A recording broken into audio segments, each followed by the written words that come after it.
This is a Carhartt beanie. I got tons of them.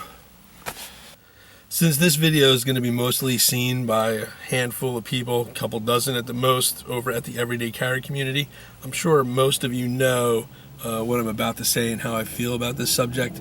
But let me just start by saying, lifelong carpenter, and by lifelong I mean I come from a family of carpenters, so I was taken to work as a child, along with all my siblings, and used as slave labor basically for my father. This jacket's making me look super fat. I look like Jabba the Hutt in this thing. Thank God I don't use this platform to pick up chicks, because it would never work. I just pick up chicks on Instagram. I'm just kidding. Yeah, and Carhartt's always been a part of my life. I wear bibs at work, Carhartt bibs. When it's cold out, I wear, the red Santa Claus Union suit underneath. Hoodies, Carhartt hoodies all the time, Carhartt jackets. And then, when I'm in the civilian stuff and not working, I wear Carhartt carpenter pants 99.9% of the time. I like the tan double-kneed logging pants that they make that have pockets set up like carpenter pants. Those Carhartt hats, Carhartt baseball hats, Carhartt everything. And I'm probably never without a piece of Carhartt gear on. And when I'm even lounging around the house, wear a Carhartt hoodie along with like some PJ bottoms or whatever. And I mean, that Carhartt hoodie, to be honest with you, it's probably the equivalent of Linus's security blanket to me. I love a Carhartt hoodie more than anything in the world. That's piece of clothing. Obviously, I love my wife and my kids. Let's just want to put that out there before somebody misconstrues that. Yeah, and just recently, Carhartt said that they were going to force all their employees to get the jab if they want to keep their jobs. And as a libertarian, I'm kind of fine with that, right? Like, whatever consenting adults do, whatever you do, or whatever you agree with whatever you agree, with your employer as part of your contract or part of your terms of employment, I'm fine with all that, right? I don't have a problem with that. Carhartt can make their employees wear pink shirts every day at work if they wanted to. It's all well and good. That said, though, I'm against being forced to do medical procedures, and I wouldn't work at Carhartt. I'm also not going to buy any more Carhartt stuff. I've literally spent thousands and thousands of dollars. I write off my taxes on Carhartt gear.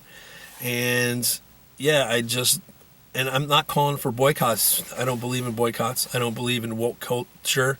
I don't believe in cancellations because of stupid jokes or opinions. But I also believe that you shouldn't spend your money with people who fundamentally disagree with you, who fundamentally would rather have you move out of this country if you take it to like a real extreme, right? Like some of these nut jobs prefer you dead because you have a difference of opinion. And that sounds kind of extreme, but I mean, all you gotta do is watch the news to see it happening, right? Like there's no diversity of opinion, especially from people who believe in diversity. But, who profess to believe in diversity, I should say. But yeah, and it's not just Carhartt clothing. It's a lot of stuff that I don't spend my money on, right? And it goes beyond just not buying stuff at Walmart when it's closing down your small town. It goes beyond not giving money to the NRA, who cares more about making money for the NRA than they do about firearm rights and firearm owners. You're better off spending your money at gun owners of America. And I'm addicted to Coke. Okay, not the stuff you put up your nose, but the stuff in the red can. I'm probably actually more addicted to high fructose corn syrup, but Coca-Cola is my favorite thing to drink.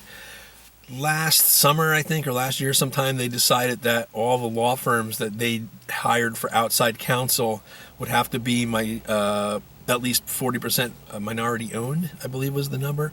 And I stopped drinking Coca-Cola. We don't buy any Coca-Cola products at my house. And yeah, I think that's ridiculous. And although I've earned my living as a carpenter my whole entire life, I happen to have a law degree. Some of you on the forum, of course, know that because it's been spoken of before, mostly in terms of how you don't really need a college education to make a good living. But yeah, and I've never earned money as a lawyer. Just an overeducated redneck. But that said, if you know anything, well, if you've ever needed a lawyer, if you've ever been divorced, if you've ever, had to deal with contracts, you ever bought a piece of property, you kind of want the best possible attorney, right? Like, you don't want somebody who doesn't really know what they're doing. And none of that should be based on color of your skin or your nationality or your gender, right? Like, you want it based on merit and performance. So for Coca-Cola, it's crazy. It's just crazy wokeness. If you see the world the way I do, I don't really have to explain it to you.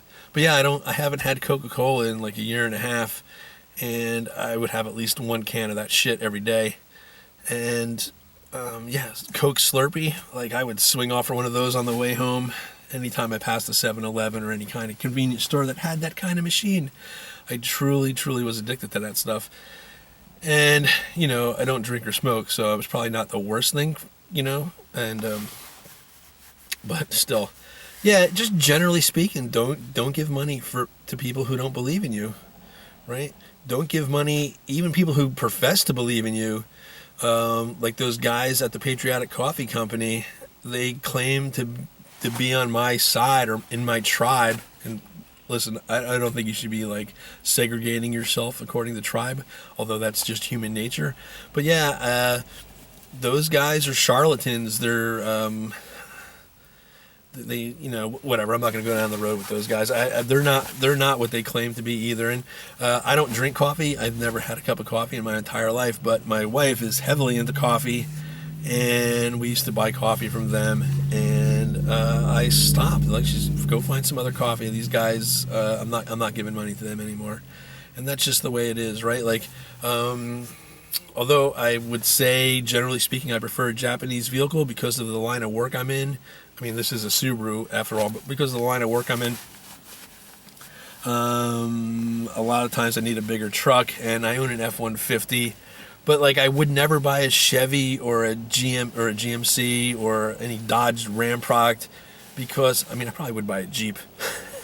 I've owned Jeeps in the past, but since they all borrowed money except for Ford, I really prefer to buy a Ford product. And that's just it, right? Like, don't like bank at a small bank, bank at a credit union. Don't bank at like, a bank that's on Wall Street. Don't bank at a big bank that doesn't care about you, that's gonna just fleece you out of money at the end of the day, right? Like, if your bank got a bailout in 2008 or 9, don't bank there, right? Just bank at a credit union. Stop giving money to people who don't help you. And again, I'm not calling for boycotts, but be smart with where you spend your money. That's all I'm saying. And sort of like, I'm going to put another video up about price gouging when you buy a new vehicle, because we just purchased recently another new vehicle. And again, as a libertarian, I don't care what kind of deal you make with your car dealership, but I personally would never overpay the market value adjustment or whatever they call it on a new vehicle. They'd be all upside down the moment you buy it. And if you see a car dealership in town, even if you don't buy a car, but they're gouging you, never buy a car there, right? Like, in times of natural disaster, when the hardware store downtown, and again, consenting adults, I have 10 generators that I want to sell for a profit, and you want to pay the extra high profit, the gouging, the profiteering, that's between, like, me and you. And I personally don't believe you should do that in an emergency, but but it's the same thing. When you know that the hardware store is ripping people off and it's charging $2,000 for $1,000 generators, never shop there again. Go woke, go broke, be a scumbag, pay the price in the end, live by the sword, die by the sword.